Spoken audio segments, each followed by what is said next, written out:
College football nerds here doing a recap of week 9. Got my nerd Josh here with me. We're going to get nerdy with y'all. We're going to talk really about narratives, early season narratives, and where we are right now heading into the home stretch towards that playoff. CFP rankings coming out Tuesday. Before we get into this, please, everybody, if you're watching this, like, subscribe, helps us out a ton. And want to remind y'all that model on our website that we're going to talk about here and that power poll that we're going to talk about here that we don't have a name for yet is available on collegefootballnerds.com. You can check it out. You can simulate any two teams that you want to get the same results that we get on the show and have been for years. And we released last week a model-generated 1 through 133 power rating. It's not a poll. It's not a ranking. That does really, it simulates all 133 teams against all the other 133 teams. And whoever has the most wins after that simulation comes out on top, and it ranks them accordingly. So go check that out. It's fun to play with, collegefootballnerds.com. All right, Josh, let's talk narratives because every year, inevitably, this happens. You have a picture of how you think the season's going to go in August. And then the first couple of weeks happen that really inform completely new opinions and perspectives of the landscape of the sport. And we saw early in the season kind of Georgia wasn't looking great against some not so great teams. We still have this question mark about Michigan, who's stomping everybody but hasn't played anybody. But a couple of these teams really started to stick out. Florida State's one of them. Oklahoma is one of them who happened to lose yesterday, and we're going to get into that. But I want to start with Florida State because I think that's the one that's really sort of turned around as the season's gone on. And look, they're 8-0, and if they win out, they belong in the playoffs. But I do look at them a little differently, Josh. Depending on what happens with LSU, Florida State might not finish the season with a ranked win. It's kind of a difficult thing to wrap your head around with them because they did have a good win last week against Wake Forest. Now, Wake Forest this year is a particularly bad team. But outside that, yeah, I mean, LSU is probably going to end the year, it looks like, being their only ranked win. Miami continues to scrape by with a decently good record, but not great performances. Florida's just a bad team. I mean, I'll tell you right now, in our 1 through 133 ranking, which again, collegefootballnerds.com, you can look at that anytime you want, model any two teams you want. Florida is only 48th. So that's not the punctuation into the season that you expect. In the same way that I'll say, and maybe we'll touch on it briefly, but the win from Georgia wasn't much of anything either. I mean, I had that game going into it 41-17, Georgia over Florida. We did a video on that. I did not think Florida was great. They're not great. It didn't shock me that Georgia blew them out. That's just more about who Florida is, to be blunt. And that's kind of to Florida State's detriment. I know they talked about this a little bit on ESPN on game day and otherwise. They can't afford, I think, a loss at Florida State. I mean, if they do drop a game with the schedule and the way it's panning out, maybe if they're really standing there with one loss and other people don't all have two, I think you're probably still going to get the benefit of the doubt. But outside that reality, you are hanging your hat on that LSU win, and now you really got to hope that LSU wins out. And I think there's a real chance that LSU may drop a couple games because of how bad that defense is. And so you're in a rough strait. And I'll turn that around a little further and say this is, I think, a problem in the ACC as a whole. And we were talking about this before the show. It's really easy to think, oh, we're in week 8 or week 9, right? You've played 8 games if you're Florida State. And so we've got a lot of data. And that's true, but it's also kind of not true because a lot of schedules have clumps and clusters within conference play. And when you're really early in the season, one of the problems you run into is a lot of those non-conference games were really meaningless opponents. So if you're Florida State, for example, yeah, you beat LSU, then you played Southern Miss, which is terrible. Boston College, which you barely beat, is also a bad team. Clemson, Virginia Tech, Syracuse, Duke, Wake Forest. 3 of those teams are terrible. Duke and Clemson are the other 2 that you kind of wonder about. And what we've learned is Clemson started the year ranked quite high. Duke started the year ranked. They played each other. We thought that was a big upset win from Duke. It was the talk of college football for like 2 or 3 weeks. It turns out Clemson's just a 4-4 team, and Duke is a good team, but not much more than that, really. They're offensively, they're pretty challenged. And the fact that they won a game versus Clemson that they probably shouldn't have won, absent turnovers and some big big key plays because they were really outgained in that game, I think says a lot about where Duke is. And the key relational data point there has been Notre Dame Clemson, which we're not going to preview that game, but Notre Dame easily beat Duke. That game was never a contest. It never had any real chance of Duke winning. And I think that's just because Duke is not on that same playing field. And so now looking at that schedule versus where it did before, it all looks a lot different. And there's, we really are probably too slow in the sport sometimes to adjust our expectations and our understandings. And I think Florida State's probably the biggest example of that and how you evaluate a team, because LSU, frankly, was rated way too high as a top 5 team. Now, we said that preseason, and we didn't do a preview because we knew it wouldn't be taken great. And only people that watch previews are fans of the team in question usually. So we tend not to do those if we think it's going to be too negative. But we knew they weren't really a top 5 team. When you looked at the roster and the number of transfers, it wasn't realistic. And then that game just got hyped up to be something that I think it really isn't. And I think it's a good win, but it's a top 15, top 20 win. It's not a top 5 win. So Florida State is kind of a microcosm of a lot of rebalancing of our understandings of various teams. Yeah, and Clemson is a good kind of segue bridge team into what happened yesterday with Oklahoma. So, a lot of people, I have more concerns about Oklahoma and how they played against like UCF or Cincinnati than I do about them losing on the road in frigid conditions against, it was really nasty conditions in general, against a good Kansas team. Right now, in our 1 through 133, Oklahoma didn't even drop that far. They dropped like one spot. And look, our model doesn't care about who won or who lost a game. It's looking at pure numbers and generating matchup-related wins and losses. So it doesn't care about who won the game yesterday. But people look at it and go, oh, you lost to Kansas, right? Kansas has been good for a minute.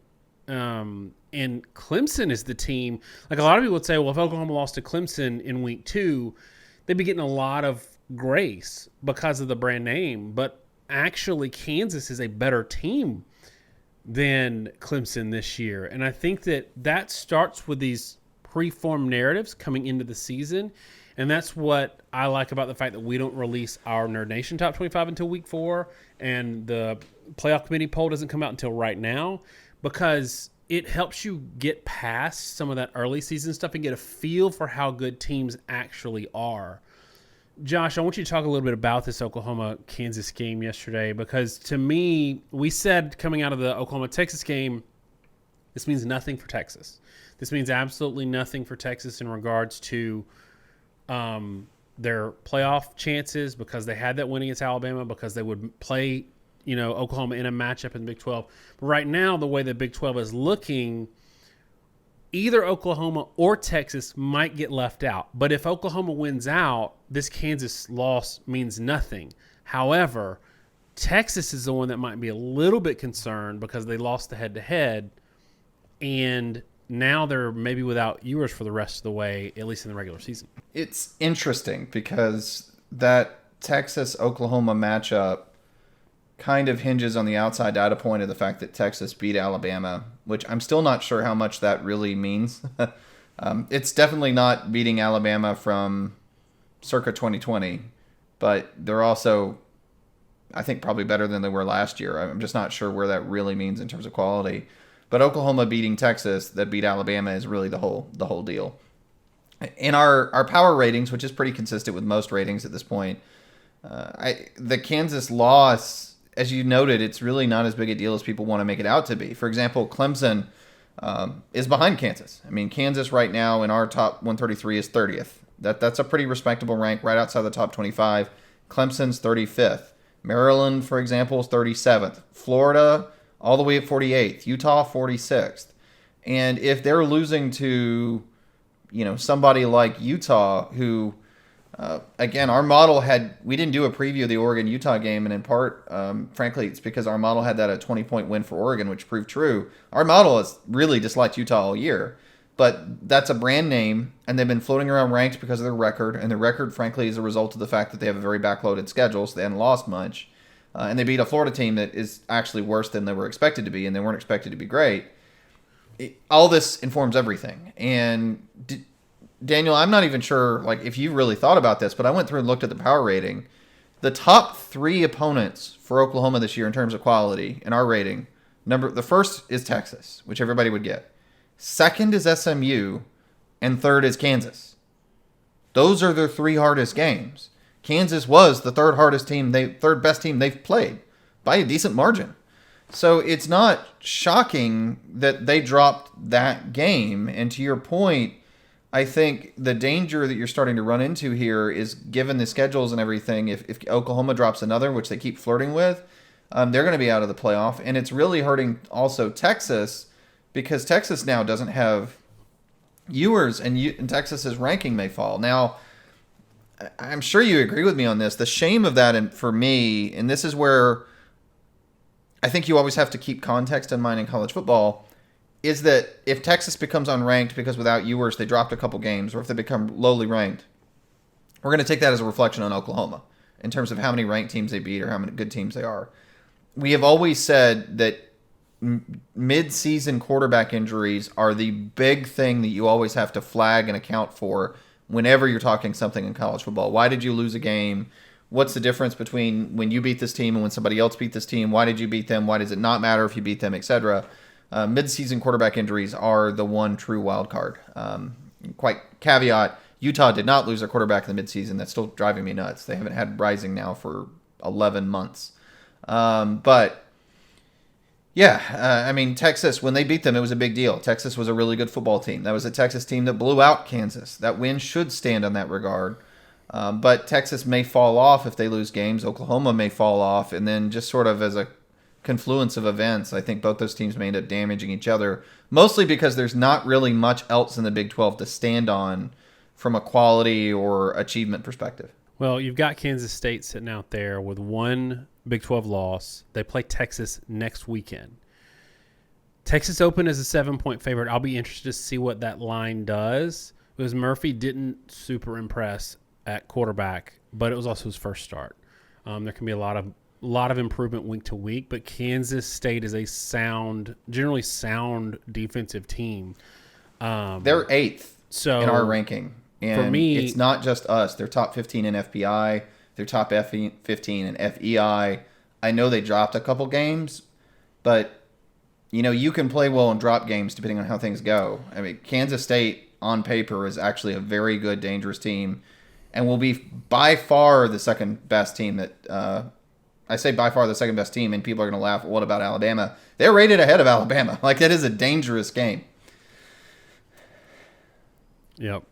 Yeah, I think that, if I were picking that game, I'd probably pick Kansas State if it was at home. It's tough. Texas plays really good defense, but yeah, so if Texas drops that game, it shouldn't, like we need to keep the context for Oklahoma that they beat Texas at, full strength. And that's one area where I think that you get a lot of box score and lost column watchers who, there's so much information as the season goes on, and everything starts to tilt towards all the winners that are headed towards the playoffs or the New Year's Six Bowls, that you forget important context like, hey, you've got 5 ranked wins this year, but that ranked win against Clemson or that ranked win against Duke, not that great a win by the end of the year. Or you beat somebody who wasn't ranked in week 2 but ended up being pretty good. So I like the end, where are they ranked at the end of the season, but also other context of like, okay, did you beat a 35th best team on the road by 2 touchdowns? That's important, right? Because there's no magic quality indicator of 25th versus 26th, which also just kind of drives me crazy. But then this other key thing, how many teams did you beat that were good, quote unquote good, with their backup quarterback? Back to Florida State. Florida State was losing in the fourth quarter with Duke about to score. I think they had first and goal on the 5 when Riley Leonard got hurt, and then their backup quarterback could do nothing the rest of the game. That context matters. TCU beating a bunch of teams by 1 score with their backup quarterback last year, should have given us an indicator of maybe the quality of team that they were going to be in against Georgia. Josh, all of this to say, we don't know much, but we know, we feel like Michigan and Georgia have set themselves apart from the rest. It's really hard given who they've played. And, I'm looking at Ohio State sitting there, depending on who's ranking, they're between second and maybe fifth. I've got real concerns about their offense running into they've already run into scaling issues against defenses like Wisconsin. I love Ohio State's defense this year, but I'm not sure that they're that good that they should be right now considered in the same stratosphere with Georgia and Michigan. However, Ohio State is the only team of those three that have actually played good teams. Ohio State is probably the weirdest top eval in the country, and they're really making hay in truth off their defense, not their offense, which is something that should be obvious to everyone, but at the same time I think isn't. I still think most people, when they have conversations about Ohio State, are talking about, when is the offense going to wake up and the offense is struggling, et cetera, et cetera. And there's never a real acknowledgement of the fact that the defense is playing excellent football. In terms of we have this relative performance ranking, right, where we talk about the relative performance of your team compared to everyone else has done against your schedule. Ohio State has done, in terms of total defense per game, 32% better than expected.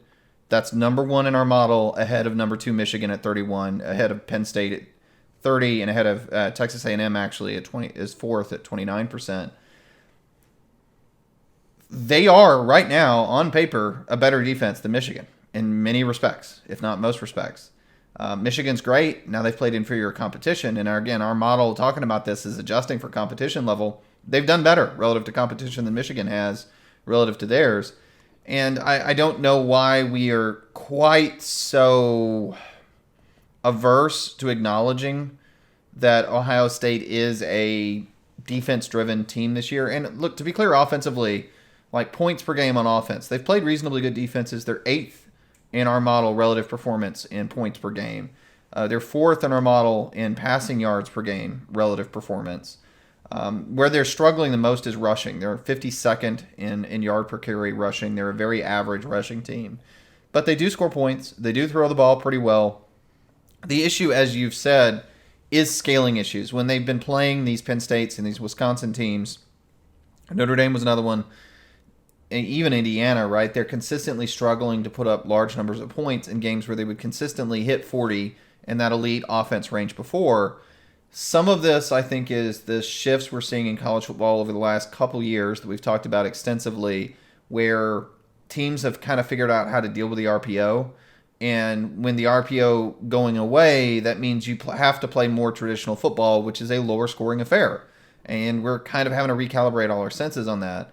But the truth is that some of these teams are playing they can give up points. So I think there's other issues at stake. And personally, I think it still comes down to the offensive line. When they play defenses of a certain caliber, there's two things that happen. One, they face more of a pass rush. The run game can't really sustain the team. And the secondaries can do a better job of covering for a little longer, which means you get time for the pressure to hit home. And if Ohio State's in a position where he can get the ball out quickly, look, McCord has had his struggles, and I think he had a pretty rough game against Wisconsin. I've defended him in the past, but the Wisconsin game was rough. It's still been mostly driven by a lack of comfort due to the offensive line issues. But their skill position talent, especially Harrison Jr. or Marvin Harrison Jr., is so good that he's open almost every play. And if you can just get the ball out to him, you're good. If he's got time to complete his route, he's going to be open, and you're going to be able to move the ball. It's just a matter of making that work. But when they play better defenses, you can bracket Harrison Jr. and you can take him away, and you can make him go through a read, and then all of a sudden you start to see all the issues with the offensive line, which again the mediocre rushing, the pressure rates, everything points to the offensive line being the overriding issue, and you end up having to fall on the defense. So I do agree with you as you start to project Ohio State out as a playoff team. You start to get into real concerns about scaling issues on whether they're going to be able to score more than 25 points on a team of that caliber. Because quite frankly, look down the whole schedule, they have not scored 25 points against a good defense all year. And I just have a hard time thinking that's going to get it done in a playoff against a team like Georgia. I think Ohio State and Alabama are very much the same team this year. Really, really good, excellent defenses, and an offense that could cost them any game on their schedule.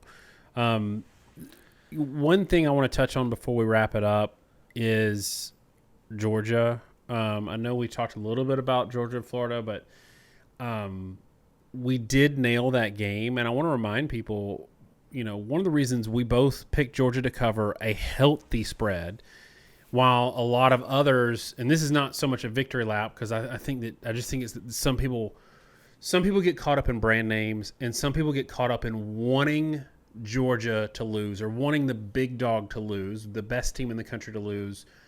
So they talk themselves into that team having certain vulnerabilities that they don't against specific teams, or like, oh, this is a potentially big matchup. We haven't seen Georgia play anybody this year. We want them to lose maybe because it's interesting. So they talk themselves into Florida being better than they are. Florida is 1 to 2 years away. Even, when we talked about it in our preview, I said, I'm long on Napier, but I'm not high on Florida this year. A lot of Florida fans were like, yeah, I appreciate that because that's where we are. Relying on transfers a lot. People don't have short memories sometimes and long memories when it suits them. Florida got blown out by Kentucky and gave up 39 to South Carolina. This is not a good Florida team. So we're back to two things can be true, that Florida can be bad and Georgia can still be elite. But, man, with the two best teams in the country right now having played absolutely nobody, like barely anybody in the top 50, it's really frustrating to both cover this sport this year and be a fan of this sport this year. For sure. Now, the flip side of that, at least with Georgia, is they're going to play now in a row Missouri, Ole Miss, and Tennessee. And those are three good teams. We've referenced our metrics because we finally have that. And those metrics, Ole Miss 14th, Tennessee 15th, Missouri 17th. Those will be the three best teams that they will have played this year, and they're going to play them in a row. Kentucky in our metrics is 27th, and they blew out Kentucky. We've talked about this a lot, and we talked about it in the preview, or when we were talking about that game in advance. I didn't really think that game was going to be competitive because Kentucky has to play a very particular brand of football, and it wasn't a good matchup for Georgia. We were the model that said that Auburn-Georgia game was going to be within a score, and then it turned around and said, look, our model really loved Kentucky. I think it even had Kentucky by a good margin because it was obsessed with them early in the season. Granted, that's when we were still very much in beta form, and there were a lot of things we've refined. Again, it's a totally different version of the model. Well, not totally different. About 5 times the complexity as it was when we first launched it, slowly having to launch modules. Georgia is only going to get strained by teams that can, do more than just run the ball between the tackles because they've got too much talent to deal with that. Too much talent for you to be able to do that and be successful. Leary with Kentucky, and I'll give a shout out to him against Tennessee, played a good game for the first time all year. And we've talked about that. I've never been that high on Leary because he has him and Hartman to me both. They have so many off games, and people see the highlight reels and they don't necessarily notice those games that they lost at Wake Forest and NC State where they just played terribly against a not necessarily great opponent. And we've seen that with Leary more often than not this year. He's struggled to adapt to the SEC, and he finally came out and played really good football against what is actually one of the best pass defenses in the country at Tennessee. And that dude was on if you watch that game. But he was off against Georgia. So I think starting with this Missouri game, and we're going to cover these, it's going to be a very different picture. And I'm saying all this, too, to add one more note from the recap, which is the Washington game against Stanford. We took some flack from some commenters when we did the Oregon-Washington game and noted that you never quite know what version of Bo Nix and Penix you're going to get. And people challenged and said, well, we've gotten good versions for years now. I think that's mostly been true of Bo Nix. He's become pretty consistent. I think a lot of that's a function of the offense. Penix still has up and down games. He did it at Indiana. He's done it at Washington, and he's been doing it lately. Like he throws 4 touchdown passes, and if you watch the highlights, he's phenomenal. But when you go look at the past few games, there's big stretches where he's missing everything. Like he just super hot and cold. He can make every throw, on the field, which means when he does hit the throw, it makes a highlight reel and he looks phenomenal. But if you actually go watch every snap, there's a lot of times where Washington is just out of sorts. And, it's also a factor in the sport of college football when you're comparing all these teams that you can't ever really look at just one result or just one highlight clip because you never know quite what they're going to get. So that's the same deal that happened with Washington that I also wanted to note with Kentucky. The Kentucky's been a really weird one because depending on what quarterback play they get in a given game, it's like they're two different football teams entirely. So it's going to be interesting to see how the rest of the season plays out. Anything else on this week? Nope, I don't think so. We can drop anchor and move on. Got a co-host that really likes Halloween. All right, y'all, let us know in the comments what you think about the first CFP committee poll, what it's going to look like, who's going to be number one, and we'll talk about it with you. Also, let us know what you think about Florida State. Are they a paper tiger, or are they a legit contender for the national championship? Keep an eye out for previews coming later, so Tuesday and Thursday. Thanks so much, y'all. Have a great week, and God bless.